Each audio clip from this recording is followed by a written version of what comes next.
I remember when I was opening my LinkedIn profile and I had absolutely no idea what LinkedIn was for, how it should be used, what my profile should look like. And so with the help of my friend, we set up something. But I can tell you that it did not yield the results that I wanted. Now, LinkedIn required us to, myself and my friend required us to take a different approach, put structure into how, things were done, your pictures, your headline, your experience. And today's video is me walking you through how I've been able to set up my LinkedIn profile to get results for me, and even how you can set up a LinkedIn profile if you think you have zero experience. If any of this sounds interesting, then keep on watching. So it's important to start out with the fact that LinkedIn is not just a digital resume. It's not supposed to be a copy-paste version of your CV. Rather, I consider LinkedIn to be a platform where people can know your story, people know your journey, and people know and see your value, right? And this is important to say. It can be professional, but it can be things outside of your professional work experience. LinkedIn should present the whole you, right? And so in the next sections coming in, we'll break down the different parts of your LinkedIn profile step by step and the things you should do to set up a good professional profile that would help you get the jobs of your dream, but even open up more opportunities for you in the future.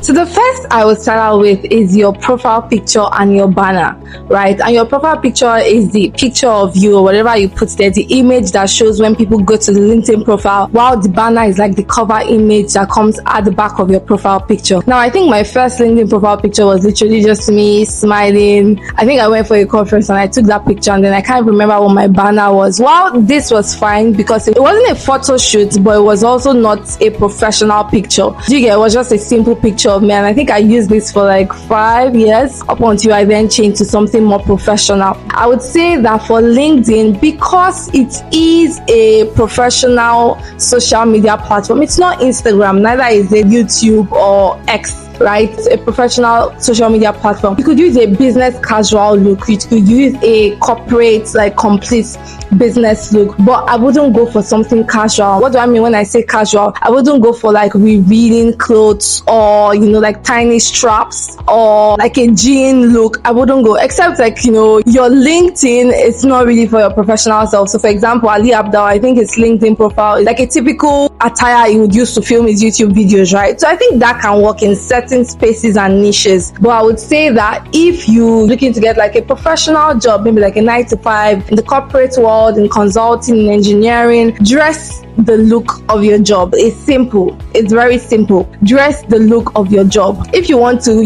be addressed, or you eventually want to become a CEO, then you wouldn't dress like Ali Abdaal, right? If you want to become like a politician, you wouldn't dress like the bank CEO, right? So dress the look of your job. Let's even put it that way. Because I have seen certain LinkedIn profiles you would see for political persons, political profiles, they would have like the Nigerian flag at their background. You would see ladies with a turban because that represents the job they do.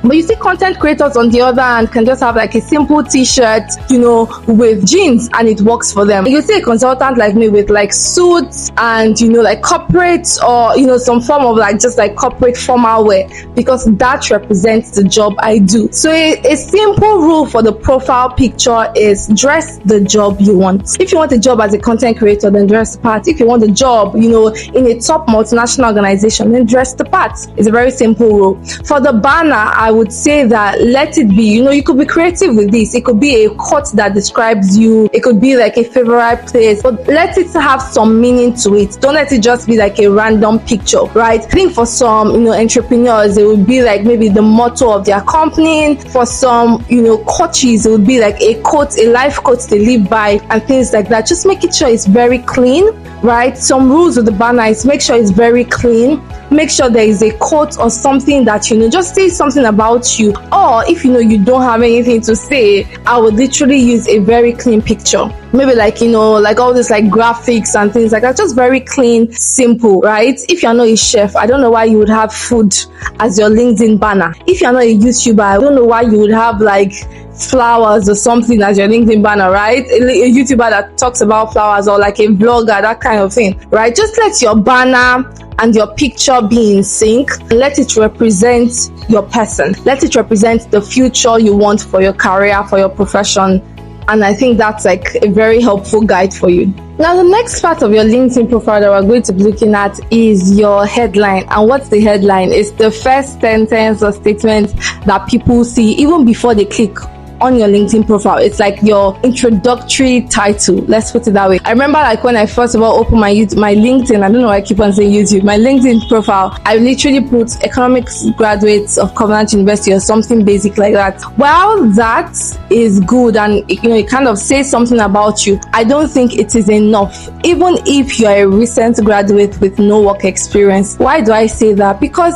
aside your profile picture, your headline is what they see before they even click on your page. Your headline should introduce you, right? It should say something about you that says more rather than just your degree. What makes your degree interesting, right? Even if you put first class economics graduate of Covenant University, that says more about you than just economics graduate of Covenant University. Imagine you put first class economics graduate of Covenant University, passionate about political reforms in Nigeria. That says so much more about you without even opening the profile, without clicking on it, without even saying, okay, let me read what this person is about. So your headline, number one, is I wouldn't recommend you just put your degree.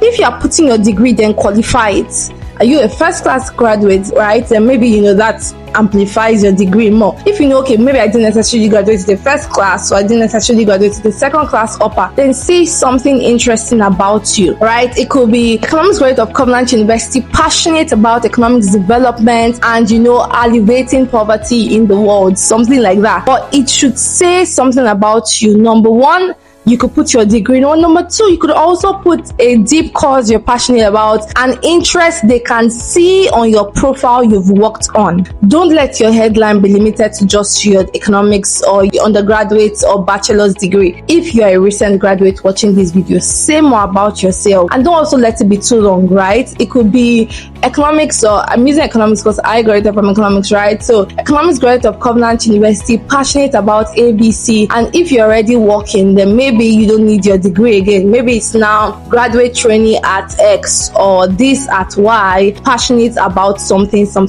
My personal mantra is I don't want my life to be just defined by the place I work, right? I want my interest as a person to come out. And so if you check my LinkedIn profile, you will see consultant at BCG, passionate about economic development, passionate about education, passionate about this, because all of these things make up Faith Adeshayo as a person. It's not either or. It's all of these things that make up me as a person. And so even without having a conversation with me, just based on my headline alone, you already know me. You already know what I'm interested in. You already know what I bring to the table. You already know the passions I'm pursuing. That should be the goal of your headline, right? And also keep note of the word count. Your headline, I think even LinkedIn has a word count, right? So do not go past, I don't know what the word limit is, but stick to the LinkedIn word limit they give you. Just make sure that within the word limit you have been given, it captures who you are as a person, not just your degree, not just your profession, not just where you work. It captures who you are as a person. That's the goal of the headline. Now, the next part of your LinkedIn profile is the about section, right? And this is what you even feel when you're creating your LinkedIn profile. Now, think of your about section as a story, not just a list of things, but a story about you. Think of your about section as what you've done, what you're doing, and what you want to do in the future. So your about section should cover these three parts. What you've done. My name is Faith Adeshayo Oluwani. I think the way I even put it on my LinkedIn profile is Faith Adeshayo is a first class graduate of economics from Covenant University with ICANN professional certifications, What she's done with internships in this organization and this organization. She's currently a consultant at Boston Consulting Group, where she does this and this. What she's doing. She's looking to become the first female central bank governor of Nigeria, where she aims to bring about economic reforms, etc. What she wants to do. Three things Faith Adeshayo. You see how everything builds up on each other. Oh, she studied economics. Makes sense. Now she's working in consulting. Makes sense. She wants to become a central bank governor of Nigeria. Makes better sense. It tells a story about you. Not just what you've done, not just what you're doing, not even just what you want to do. It layers on each other. You're starting out with what you've done. Then you go on to what what you're doing, and then you say what you want to do in future. Now you may say, okay, I don't have so much professional experience, I don't even know anything, but you've done something. You have a degree in university, right? Or you've done some form of professional courses, right? I know I received some comments on, okay, some people didn't necessarily graduate from university, but you've done something to upskill yourself. Either it's write a professional certification, either it's take all these courses and degrees online. You've done something to position yourself enough for this job. Put all of those things here. I'm a digital marketer with 5 years experience and this and this, and I've worked for this organization and this organization. What you've done. I'm currently pursuing an undergraduate degree to better improve my knowledge on digital marketing. What you're doing. I aim to become the best digital marketer, working with top brands like Google and etc and etc. What you want to do in future. So your about section is a story. It's a story about you. It's not a list. It's not supposed to be like a short paragraph that's just summarizes everything you've ever done in your life. No, it has to build on each other. And I feel like one thing I did as well was because things around like mentorship, things around volunteering, they're personal to me. So I included it in my about section. When I am not working, you will see me volunteering, you will see me trying to ride a bicycle, you will see me trying to learn a language. These are the things that make up faith. Faith is not this. Faith is not just a consultant. Faith is not just a YouTuber. Faith is not just a mentor. Faith is everything. And so, the one message I'm trying to ring is your LinkedIn profile. It shouldn't be a different version of who you are, right? You will see someone like Tony Elumelu post about how he worked out in the morning. It shows that exercise is a core part of him. Do you understand? This is my opinion, by the way, right? I'm not a fan of your LinkedIn should just be only about your career and the place you work at only. No, it's you. It's your personal brand. That's your LinkedIn profile, right? So just make sure there are things that tell the full story about you. Things that are obviously not like you wouldn't put something like, oh, I like clubbing. Like that doesn't really help your career or profession, in my opinion, right? So just make sure that your LinkedIn profile is wholesome, one. Number two, it tells a complete story about you, what you've done, what you're doing, what you want to do in future. And then there's a clear sync as to how three of them tie together. You can definitely check out my own LinkedIn profile. I'll try to put the link in the description box to just see how I've been able to do all of these things in person. And by the way, it's not the best, right? There are so many people that have better LinkedIn profiles than myself. So, just check them out and use the way they've set up their profile as a format for you to set up your own profile. Now, the next thing on your LinkedIn profile after the about section is your experience and education, right? So you see that it kind of follows the same format of a CV, it's just different. It's like a digital, it's more than a CV actually, in my opinion. Right now, for a recent graduate or an early professional that wants to set up a LinkedIn profile, what should you put in your experience? If you haven't watched this video of how to create a perfect CV without experience, go and watch that. And if you haven't watched this video of how to create a perfect cover letter without experience, definitely go and watch that. Now, with your CV and your cover letter that it's already good, if you've watched those videos, you should have a very good CV and a very good cover letter. With your CV and cover letter that is already good, now take these experiences and then think of it. What exactly did I do in this organization? I was having a coaching call with one of the participants of Scale Your Career workshop. I was telling about a LinkedIn that you shouldn't just put consultant BCG. Maybe not consultant BCG. BCG is a big brand that kind of speaks for itself. You shouldn't just put technical assistant ABC and Co company. That's all. You shouldn't just put that. Even if I might have the luxury of just putting consultant BCG because number one, I already have all these brand names on my CV. Number two, I have been working now for over 5 years, right? My personal brand is speaking for me. Number three, BCG is a global organization, that has like a very strong brand name that can speak for me, even if my name is not necessarily speaking for me. But you might not have all these brand names. You might not have all of these, flashy things on your LinkedIn or your CV. You wouldn't compare yourself to me. What I would do if I was you with, maybe technical assistant, ABC company, a company that maybe is not globally recognized yet is, I would go ahead to then put what exactly I did in that role. Because when people come to your LinkedIn profile, they see the name of the job, or they see the name of the company, it doesn't ring a bell. But when you clearly put the achievements or the impact you had in that organization there, it says something about you. For example, when you were a technical assistant, you helped to increase sales by this and this and this. You have to put it there. It says more about about you. It says more about your capabilities. And all of these things, you don't need to think from scratch because you've already done the homework of putting it in your CV. Now, you wouldn't just copy your CV, copy and paste to your LinkedIn. No. Your LinkedIn should focus more on impact. While your CV could have said something like, developed a this and this and this that led to this and this and this. But your LinkedIn is more about, maybe you put technical assistant, this one, and then you said was able to support my team to bring about X% increase in revenue. You don't need to say developed a model that this, and tell us the whole story.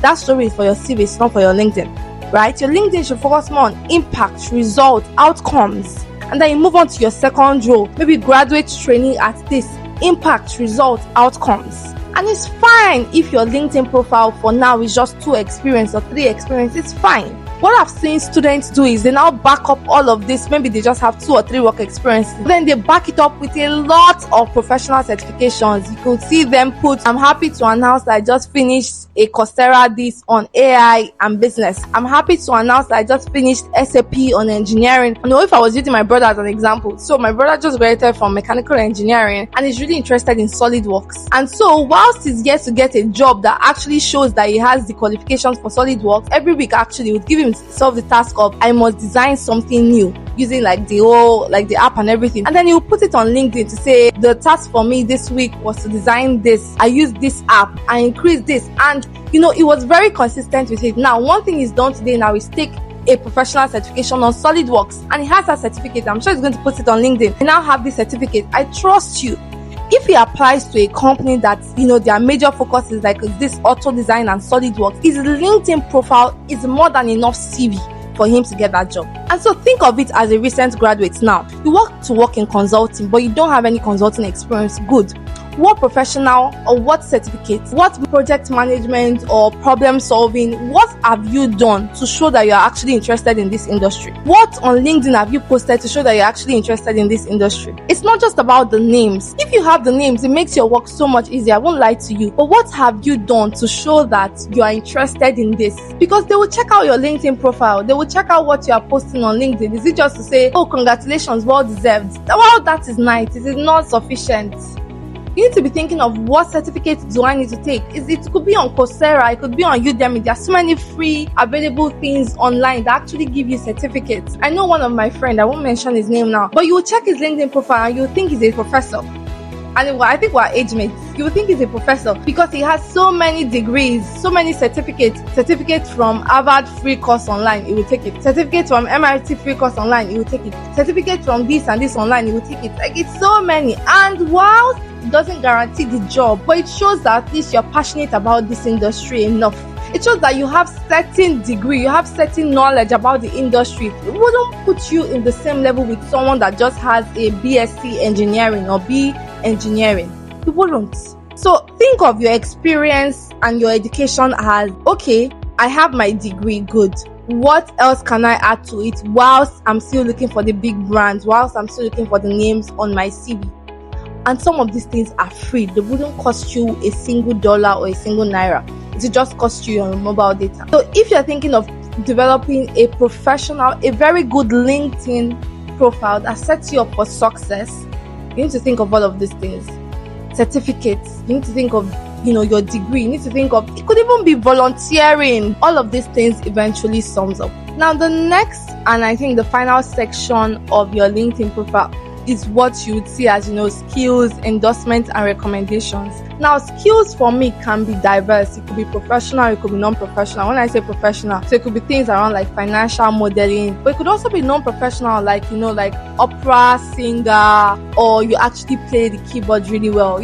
Like I said, in my opinion, your LinkedIn profile should say something about the whole you as a person, not just a part of you, but you as a whole, right? Now, with recommendations, what typically happens is it's going to be hard, or it's going to be a bit difficult for you to get the CEO of your company to recommend you on LinkedIn to say, oh, I recommend, or I can say that Faith is very, very proficient with financial modeling, because the CEO probably has how many people under him, right? And it probably does not even have direct visibility to the work you're doing. But the best people that would be quick wins for you to get the recommendation, your fellow friends. So imagine you and your friend took this SolidWorks exam that my brother took, and your friend knows that you're good at SolidWorks. Oh, you tell your friend to recommend you, and your friend could even say more. Oh, I studied with Faith to pass this solid work exam. David or Faith got 100% over 100% in his exams. I recommend Faith for this skill. Your friend can recommend you free of charge. You don't even need to say too much. You recommend your friend in return, right?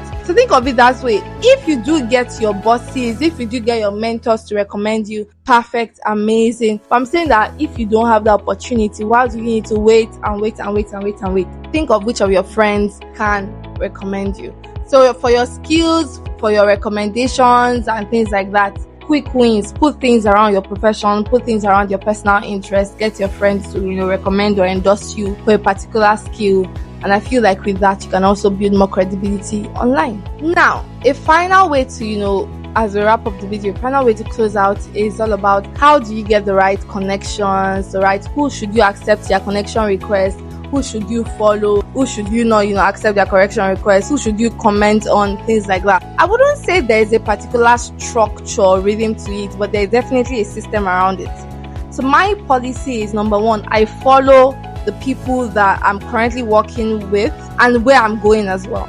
So you see me follow the likes of Dangote because Dangote has something in him that I admire. You see me follow the likes of honorable ministers because the central bank governor, because they have things that I'm looking at. So you see me follow those people. So in terms of who to follow, right? And the thing with following is free.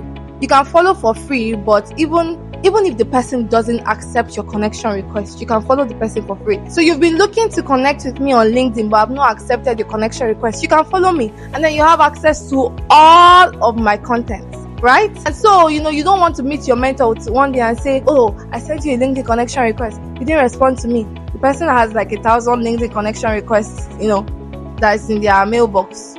So if you really admire someone's work, you really admire what the person is doing, you can follow the person. If the person sees the value in what you also have on your LinkedIn profile, the person would accept your connection request, right? So in terms of who to follow people within your profession, within your interest circle, but also follow people that are going where you're going. Now, in terms of who you accept your connection request, it could be your colleagues, it could be your friends, it could be your bosses at work, it could be, basically people, it could even be someone you admire. For example, imagine you met someone in a job interview and then this person got the job, but you didn't get the job, for example, and the person sends you a LinkedIn request. It's a very good person to connect with, because you never know how life will bring you together again. So just be very intentional about, who you're connecting with on LinkedIn, who you're following on LinkedIn. And then if you really want, to get the interest of someone in a particular industry, it's not by stalking the person, it's not by sending a person connection request upon connection request upon connection request. It's not about sending the person 1,000, messages because you have LinkedIn Premium. No. What you need to do is, put or comment intelligently on the person post. For example, you want to, connect with the central bank governor of Nigeria, for example, and the person is definitely not your connection on LinkedIn, but then you follow this person, so you have access to the person's posts. What you will do is, let's say the person posts about the economic reform that you've been thinking about. Oh, this is interesting. Feel like, this economic reform can even have much more impact on this sector than, but currently thinking of. It could have, multiplier effect on this. Intelligently. Comment intelligently. Don't just say nice work, amazing.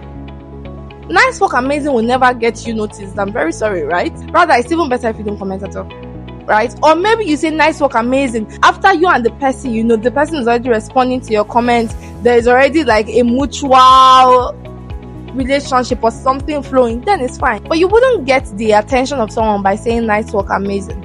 It doesn't work that way, by the way, right? So just make sure you're commenting intelligently. You're positioning yourself in front of people that have the same interest as you are, people that are going where you want to go, or people that are where you want to get to in future. I feel like if you do all of these things, then your LinkedIn profile is curated to literally set you up for the future of your dreams.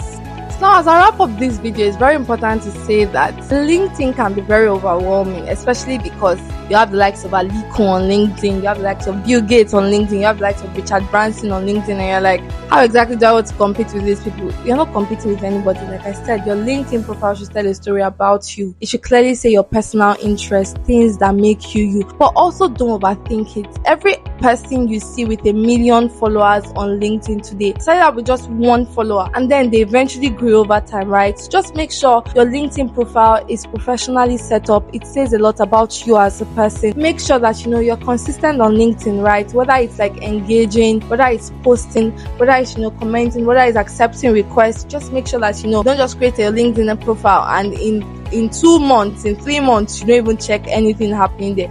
No, you need to be active on LinkedIn. Then also pace yourself, right? The more experiences you get, you update your LinkedIn, your profile gets, better, it looks richer. Give yourself grace, take your precious time, and know that every single person you see greatly on LinkedIn literally started with a step. So if you know everything I've said today, makes so much sense, you resonate a lot, you learned a lot, don't forget to subscribe, share this video with your other friends looking to create a very good professional LinkedIn profile ahead of 2026 actually, so share it with them. And if you actually did all of these things and you want me to check your LinkedIn profile, leave the link in the comment section. I'm actually just review it and provide direct feedback on how to make your LinkedIn profile solid and good to go. Don't forget to like, share, subscribe. I'll see you in the next video. Have an amazing day ahead of you. Bye.